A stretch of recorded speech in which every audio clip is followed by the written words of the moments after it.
Hello everyone, welcome to learn GDS. तो आज की वीडियो में हम देखने वाले हैं कि हम 900 का रिफंड कैसे प्रोसीड करते हैं। तो जैसे आप स्क्रीन पे देखो, एक पैसेंजर है मिस साक्षी अग्रवाल, जो दिल्ली से मुंबई ट्रैवल कर रही है और मुंबई से दिल्ली ट्रैवल कर रही है। 31 तारीख का ऑनवर्ड, 2 तारीख का रिटर्न। इनका जस्ट मेरे को मॉर्निंग में कॉल आया कि मेरी फ़्लाइट मैं ऑन बोर्ड नहीं कर पाई हूँ, तो उसको मेरे को कैंसिल कराना है। तो मैंने जैसे इनको इन्फॉर्म किया कि अगर तुम 2 घंटे से पहले चेंजेस या तो कैंसिल नहीं कराओगे तो हम उसको 900 की कैटेगरी में डाल देते हैं। 900 की कैटेगरी इसलिए होती है क्योंकि 2 घंटे से पहले तुम्हें एयरप्लेन पे बोर्ड करना पड़ता है, फ्लाइट में बोर्ड करना पड़ता है। तो सबसे पहले हमें ये चीज़ चेक करना पड़ेगा कि अगर कोई भी फ़्लाइट 900 हुई है तो उसमें एयरलाइन ने कुछ रिमार्क पास करा है या नहीं किया, या कोई पैसेंजर झूठ बोल रहा है। तो उसके लिए सबसे पहले मेरे को वेंडर रिमार्क चेक करना पड़ेगा। वेंडर रिमार्क के लिए मैं स्टार वी आर देखता हूँ। इसमें मुझे बोला है कि जो फ्लाइट थी एयर इंडिया 2963 31 अगस्त की, उसको हमने 900 बोल दिया है कि पैसेंजर ये बोर्ड कर ही नहीं पाया, इसीलिए 900 की कैटेगरी में आ चुकी है। अब हमें पहली चीज़ पता लगी कि ये फ़्लाइट 900 है। दूसरी चीज़ हमें ये चेक करना पड़ेगा कि क्या ये 900 में रिफंडेबल थी या नॉन रिफंडेबल था। तो उसके लिए हमको एक बार चेक करना पड़ेगा कि हमने ये कौन से कोड में इशू किया है। इधर या तो पब्लिश फेयर में या तो डील कोड में। अगर हमको डील कोड में इशू किया है, तो ज़्यादातर हम ऐसे टिकटें डील कोड में ही करते हैं। तो उसके लिए भी हमको सबसे पहले उनकी हिस्ट्री चेक करनी पड़ती है। हिस्ट्री निकालने के लिए स्टार एच आई। अब उसके बाद हमको उसका फेयर फाइल चेक करना पड़ता है। इसमें मेरे को सेगमेंट बता रहा है दिल्ली से मुंबई, मुंबई से दिल्ली, ठीक है चलो कोई नहीं। अब मुझे इसका फेयर फाइल चेक करना पड़ेगा। फेयर फाइल में लिखा हुआ है कि कहीं पर मैंने डील कोड में यूज़ किया, तो ओके। ना, इससे मुझे पता नहीं लग रहा, तो चलो कोई नहीं। मैं स्टार FF1 से चेक कर लेता हूँ, जो पहला वाला सेगमेंट था। देखो, स्टार FF1 हमारा कैट 35, मतलब ये प्राइवेट फेयर या डील कोड में मैंने इशू करी है। कोड कौन सा यूज़ किया? कोड मैंने यूज़ किया RBI 24। ये हमारे RBI के क्लाइंट है, तो हमने इनका डील कोड यूज़ किया है। अब देखो, पहली चीज़ हमें पता लगी कि फ़्लाइट तो 900 है, ठीक है। दूसरी चीज़ हमें ये पता लगी कि ये हमने डील कोड में बनाया है। तीसरी चीज़ हमें ये चेक करनी पड़ेगी, क्या 900 में हमको ये रिफंडेबल है या नॉन रिफंडेबल है, ठीक है। उसके लिए हम यहाँ पर स्टार, इसका फेयर बेसिस पे मैंने क्लिक किया। सब कुछ ऑटोमेटिकली फिल हो रखा है। मैं सर्च मारूंगा, सर्च मारा, इसका फेयर बेसिस का मेरे को आ गया। हम चाहे तो फेयर डिस्प्ले से भी चेक कर सकते थे, पर वो अभी मैं फ़िलहाल नहीं कर रहा वो, क्योंकि मैंने ऑलरेडी प्रीवियस वीडियोस में बता रखा है हम फेयर डिस्प्ले से हम कैसे कैंसिलेशन पेनल्टी या रीइशू चार्जेस हम कैसे चेक करें। तो इसलिए अभी हम इसको छोड़ते हैं। तो मैं यहीं पर डायरेक्ट क्लिक मारता हूँ। अगर मैं यहाँ पर डायरेक्ट क्लिक मारता हूँ तो वो सिर्फ और सिर्फ मेरे को फेयर रूल्स पे ले जाएगा। अगर मैं इधर पे क्लिक मारता हूँ तो मुझे सारा रूल्स मुझे पढ़ना पड़ेगा। तो पहले मैं इसको हटा देता हूँ यहाँ से।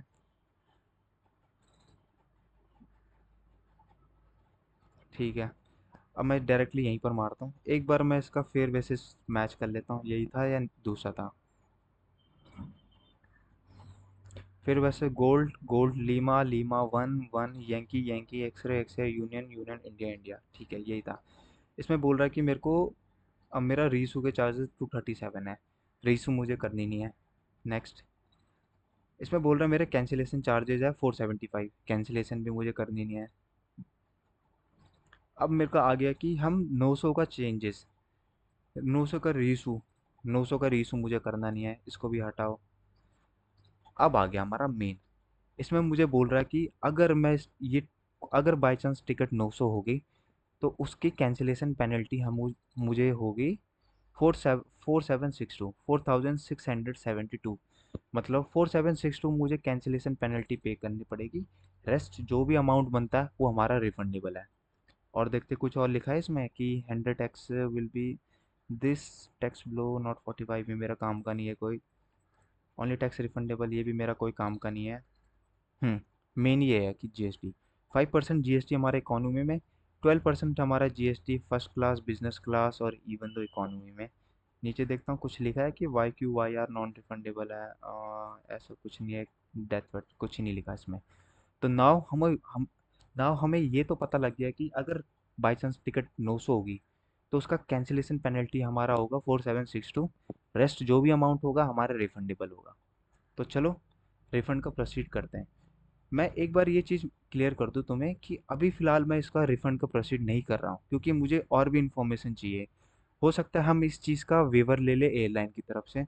उसके लिए मेरे को उनके सेल्स पर्सन से उसे कांटेक्ट करना पड़ेगा। तो बस इन्फॉर्मेशन पर्पज़ के लिए मैंने ये वीडियो बना रहा हूँ कि 900 का रिफ़ंड कैसे क्लेम करें। ऑल्दो मैं क्लेम तो नहीं करूँगा, बट मैं इतना बता दूंगा कि कैसे करते हैं।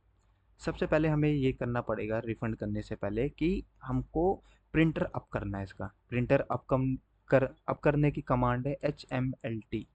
HMLT जैसे मैं एंटर मारूंगा तो मुझे सिस्टम सारे मेरे अप होने चाहिए। जैसे जैसे टिकट का डिवाइस मेरा अप है, आइटनरी का मेरा अप है, मेरे का डिवाइस डाउन हो चुका है मेरा। तो मुझे यहाँ से यहाँ तक कॉपी करना है, डी से पहले फिर HMOM पेस्ट मार देंगे, -U अप।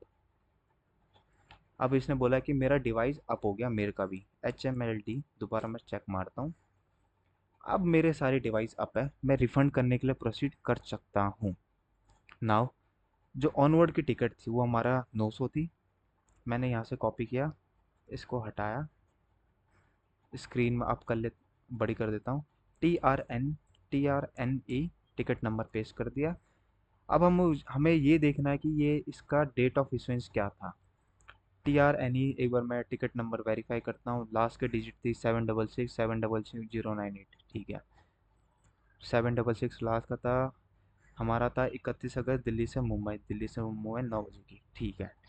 ये हमारा डेट ऑफ इशुएंस इसकी आ रही है 29 अगस्त 2025।